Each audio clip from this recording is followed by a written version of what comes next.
गंगाची माझे मित्र भेटले आणि महादेव पण भेटला रस्ता म्हणजे एकदम त्याच्यात महादेव पण येते महादेव फडातो सारखं ते फडा. आता उतरताना आम्हाला बघा जय हो महादेव.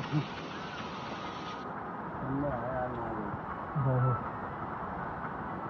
कुठले सर्पदेवता आहे कोणाला माहिती असेल तर सांगाल. नील पांढरे आहे.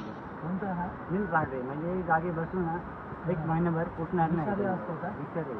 अच्छा चांगला विचार आहे. विषारी असतो का दर्शन दिलं बघा नील पांढरे आहे का झाडावरती.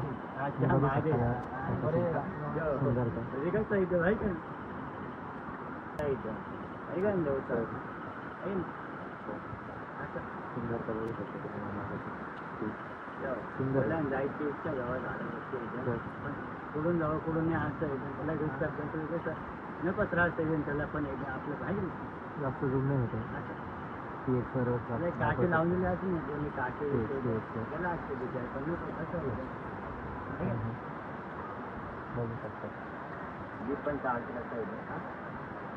मित्रांनो या ठिकाणी मी सर्पदेवतेंचं दर्शन झालंय. त्यांना मी एक श्लोक म्हणतो.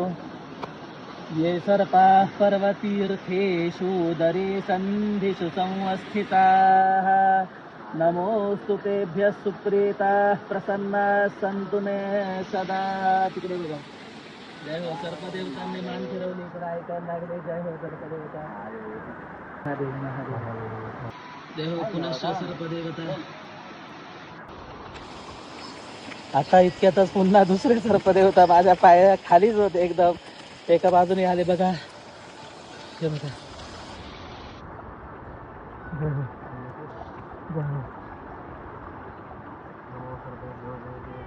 यार हे वैभव